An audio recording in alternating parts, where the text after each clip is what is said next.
Na periferia das cidades, no interior, nas capitais ou no meio da floresta, o Brasil abriga mais de 3.000 museus. Guiar você por essa rota do conhecimento é minha missão. Para quem não sabe, eu sou uma curiosa câmera de TV. Pé na estrada! Hoje, vamos visitar o Museu de Arte da Bahia. O Museu de Arte da Bahia fica no estado da Bahia, em Salvador, mais precisamente no Corredor da Vitória. Fundado em 1918, é o mais antigo do estado e um dos primeiros fundados no Brasil. Ele guarda em seu acervo artes visuais e decorativas de diversas coleções formadas desde o século XIX na Bahia. Ele está sediado no Palácio da Vitória, um edifício histórico de estilo neocolonial que já foi moradia de um rico comerciante de escravos no século XIX. Em seguida, virou Palácio do Governo e, no século XX, sediou a Secretaria de Educação. Vamos entrar? Olá, pessoal. Sejam bem-vindos ao Museu de Arte da Bahia. Esse edifício, que abriga o museu a partir de 1982, tem uma longa história anterior e, por isso, existem os elementos indicadores da importância dessa casa.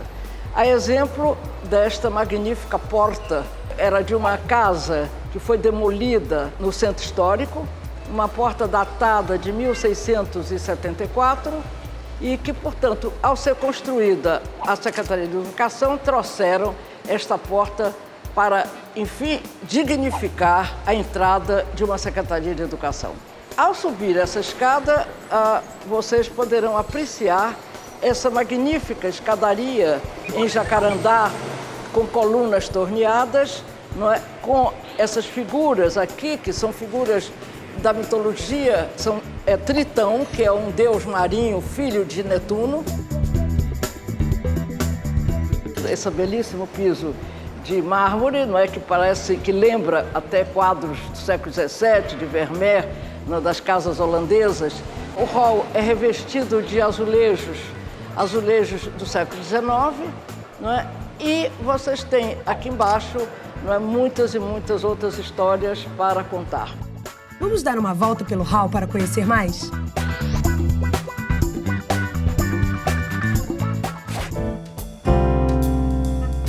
Essas estátuas estavam expostas numa praça pública de Salvador, em 1870.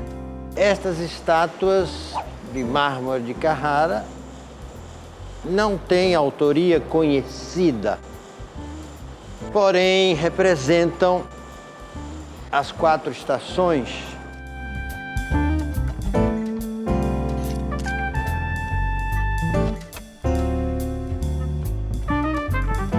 Também algumas representam figuras de indígenas tão singulares na Bahia.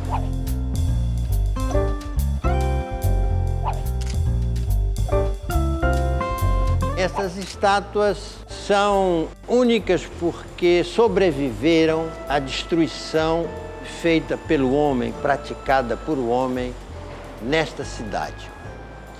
Aqui nós temos uma peça de um escultor italiano que viveu e produziu entre o século XIX e o século XX.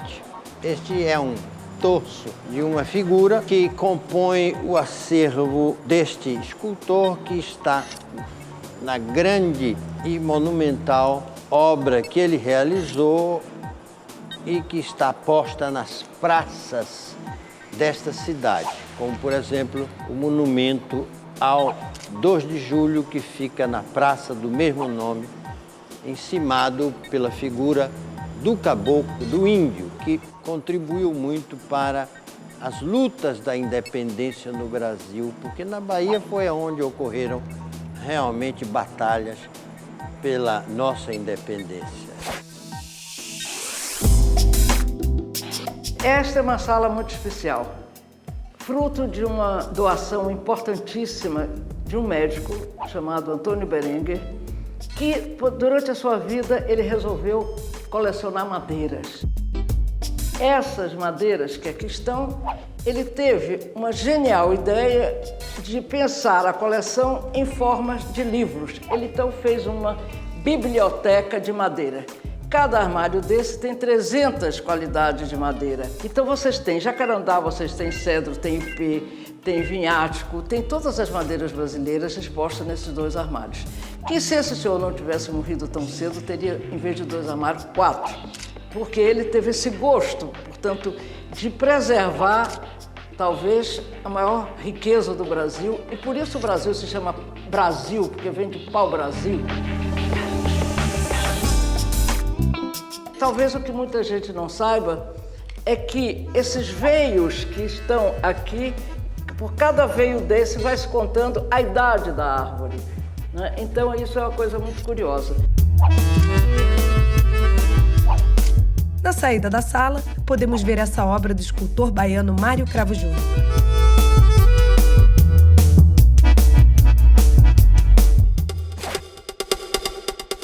Essa escadaria conduz ao 2º pavimento do Museu de Arte da Bahia, onde a coleção de pintura e de arte decorativa estão expostas. Essa coleção de pintura, ela é um núcleo inicial do acervo do museu. Este núcleo era composto pela coleção do Jonathan Zabot, um inglês radicado na Bahia, e que, ao morrer, parte dessa coleção foi adquirida pelo governo do estado, formando então o núcleo inicial, que depois veio a compor o Museu do Estado, que hoje é o Museu de Arte da Bahia. Nesse hall, já podemos ver algumas obras importantes de artistas baianos, como essa pintura, uma alegoria da República de Manuel Lopes Rodrigues. Ela foi pintada num período em que ele foi bolsista do governo lá na Europa.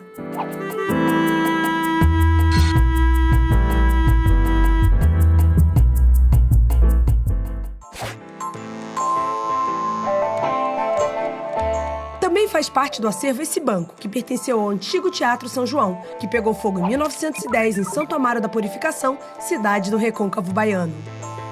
Bom, agora que nós tivemos um aperitivo aqui nesse hall, eu quero convidá-los a conhecer um pouco da Escola Baiana de Pintura, o que se produziu nessa terra no final do século XVIII e durante todo o século XIX e início do XX.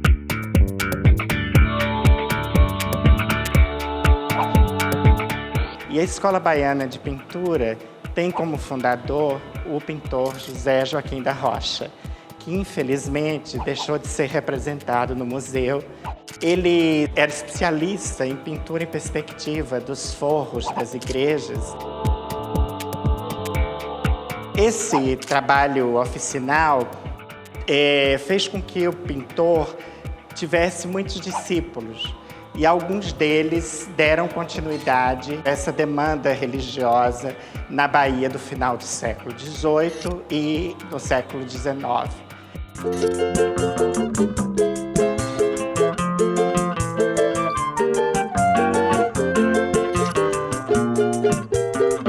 Alguns desses discípulos estão presentes aqui no museu, sendo os 2 mais importantes, José Teófilo de Jesus e Antônio Joaquim Franco Velasco, que ficam aqui nessa ala. E aqui nós vamos ter pintura de cavalete, que é uma pintura que vai ser desenvolvida no século XIX e que já vai atender demandas civis e não somente religiosas. Como é o caso da morte de Lucrécia, que vocês estão vendo, aqui à esquerda, e à direita o rapto de Helena, que foi o estopim da guerra de Troia. E de modo que esses assuntos, assim como essas alegorias dos 4 continentes, que na época só eram conhecidos 4 continentes, onde a figura feminina, geralmente com as vestes típicas da Europa, dos ameríndios, da América, da Ásia e da África, estavam montadas em animais típicos e ao lado representações da flora, da fauna e das riquezas naturais, minerais de cada continente.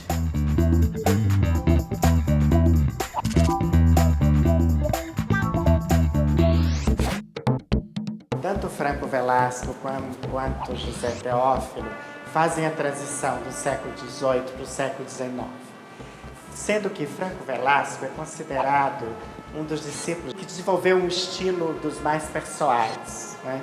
Nessa ala, a partir daqui, nós temos estudos feitos por ele para a pintura de duas igrejas importantes na Bahia.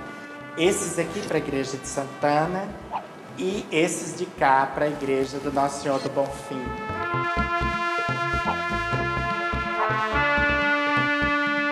A própria existência de estudos já demanda um trabalho diferenciado, que é um trabalho em que eles pensavam a obra antes no cavalete e depois então executariam no lugar.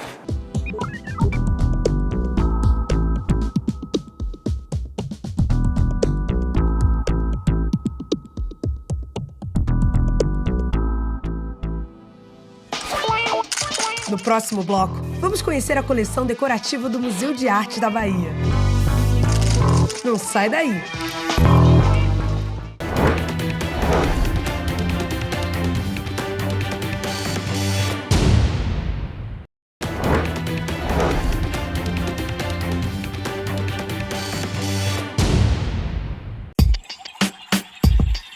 Estamos de volta a Salvador, capital da Bahia, para continuar a nossa visita ao Museu de Arte da Bahia, que apresenta artes visuais e decorativas de várias coleções formadas no século XIX.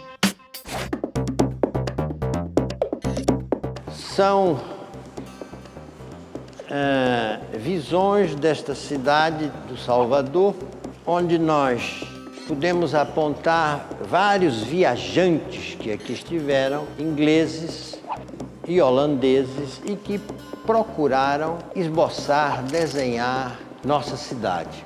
Temos aqui gravuras do século XVII, da cidade do Salvador, que era a cabeça do Brasil, a capital do Brasil, cidade esta que está figurada com detalhes dos seus edifícios mais importantes, fortalezas, igrejas, o próprio elevador Lacerda aqui está. Inaugurado em 1873, ele é usado como transporte público da Cidade Baixa para a Cidade Alta e considerado também um dos cartões postais da cidade. Aqui já estamos passando para os ingleses do século XIX que andaram por aqui. Aqui está o barco dos viajantes ingleses. Aqui tem outra, também muito bonita, preciosa, é uma aquarela com a cidade, o perfil, o frontispício da cidade, que infelizmente não é mais este, ou o que há deste período está desfigurado. Aqui nós vamos encontrar uma representação já da cidade com os diversos monumentos que aparecem desde a igreja de Santo Antônio da Barra até a outra extremidade, que é a igreja do Monte Serra.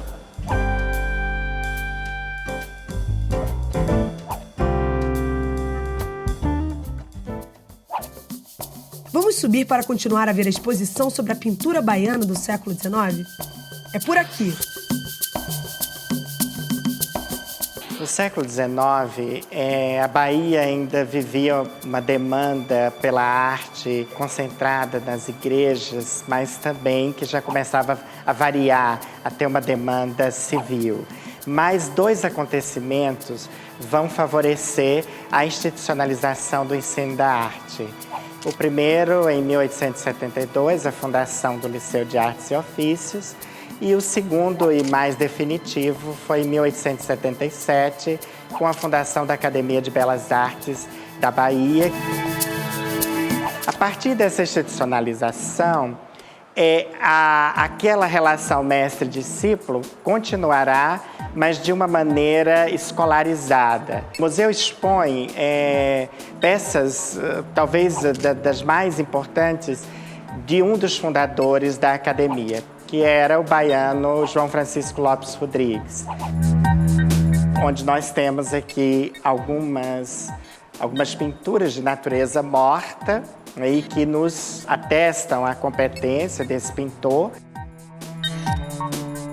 E ele, juntamente com o pintor espanhol Miguel Navarre Canizares, fundam a Academia de Belas Artes, justamente se distinguindo do Liceu por se voltar para as belas artes, ou seja, para as artes que não eram úteis, né? As artes que eram para serem belas. O João Francisco já leva para a academia, como discípulo, seu filho Manuel Lopes Rodrigues. Ele vai ser um dos bolsistas a se transferirem para Paris e para a Academia Rollian, né? E lá se aperfeiçoar na arte da pintura. E voltando, ele vai fazer uma grande figura aqui na Bahia. De modo que a escola vai mantendo essa relação de mestre-discípulos com a particularidade de propiciar, com bolsas governamentais, o estágio na Europa. Esse estágio na Europa fazia com que os artistas voltassem aprimorados, e alguns deles, tardiamente, no início do século XX, assimilaram o impressionismo. E essa assimilação do impressionismo vai ocasionar o desenvolvimento de um trabalho voltado para a paisagem urbana, a marinha baiana, e também para interiores de igrejas baianas, como esse que nós estamos vendo de Prisciliano Silva.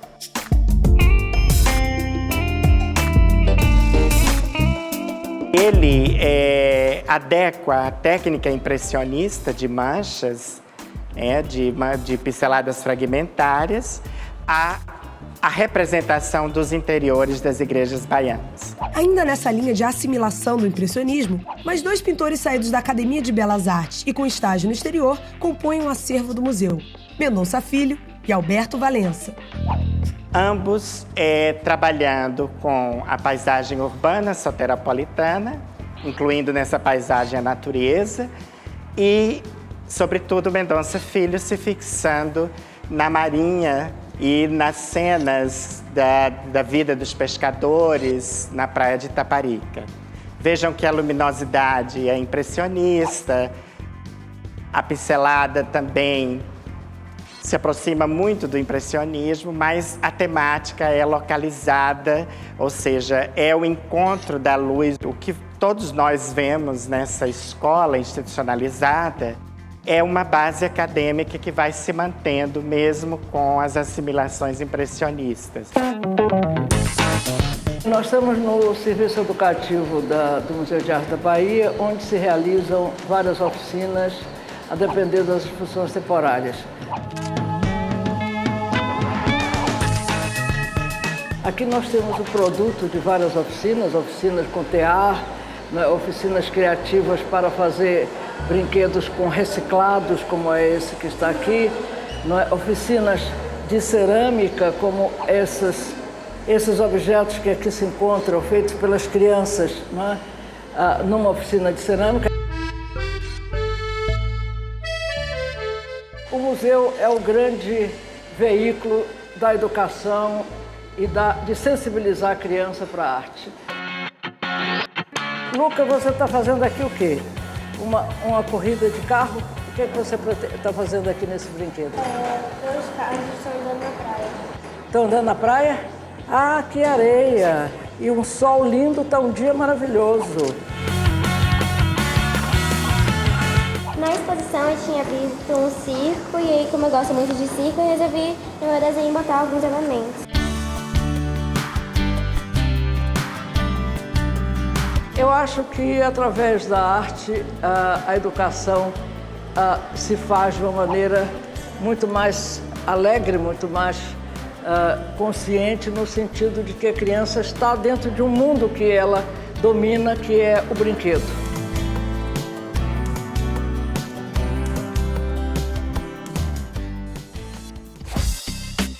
Essa é a ala das artes decorativas, que através de ambientes criados com mobiliários e peças do século XVIII e XIX, demonstra ao visitante importantes aspectos da vida baiana. Numa sala, por exemplo, não pode deixar de haver um sofá, que isso se chama canapé, de 4 lugares, uma mesa de encostar, né, com a porcelana chinesa, o pote e as jarras aí em cima. Nós temos aqui a entrada uma belíssima arca de jacarandá e vinhático. Todas as casas baianas, dada a religiosidade do seu povo, não poderia deixar de ter, até mesmo numa sala, um oratório como esse. Nessa ala, nós temos também uma coisa importantíssima, que é a pintura que decora essa sala. Um dos quadros que chama a atenção é o Davi com a cabeça de Golias, da escola do grande pintor barroco italiano Caravaggio. Seguindo esses ambientes que nós procuramos formar para um entendimento do que seria uma evocação do que seria um quarto com uma cama de dossel, feita num jacarandá baiano, que até hoje as pessoas ainda admiram essa beleza da madeira. As casas não tinham quarto de banho, então as pessoas, as senhoras, tinham que fazer as suas toaletes. Fosse com um bidé que está ali, fosse com uma bacia e uma jarra em opaline, que está aqui para ela lavar o rosto ao acordar. Esses objetos não estão aí apenas enfeitando. Eles apontam uma lembrança do que foi o seu uso no passado. Aqui uma sala com móveis Dom João V.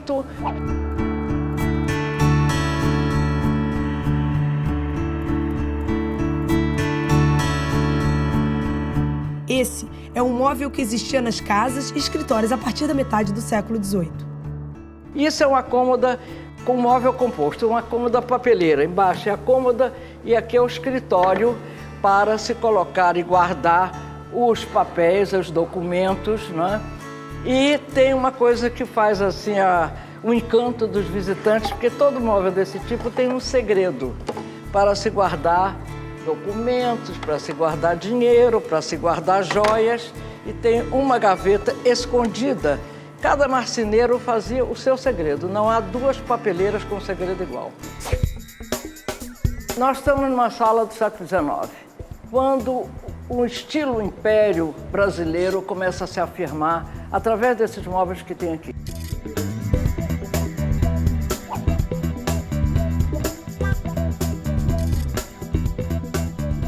Aqui nós podíamos dizer que a vida da mulher no século XIX era um pouco isso que está aqui. Ela tocava piano, ela costurava, porque aqui estão as peças, aqui para guardar os alfinetes, aqui para guardar as agulhas, as tesouras. Aqui, essa peça daqui são pequenas costuras que depois eram guardadas aqui dentro dessas caixinhas. Depois ela é colocada assim, o móvel é fechado e a senhora teve 1 hora, 2 de lazer entre o pianinho e a costurazinha. Podemos olhar um retrato de uma senhorinha que ali está, portanto, da época em que essa peça existia. Os leques eram objetos femininos que, além de espantar o calor, davam um ar chique às mulheres da época. E nós temos uma coisa assim, muito curiosa, raríssima de se encontrar, alguém que muito requintado, uma mulher muito requintada que tinha na sua casa um abridor de luvas em marfim para abrir a sua luva que estava com os dedos fechados. Portanto, é uma vitrine que pode se representar o mundo feminino e o requinte do mundo feminino do século XIX.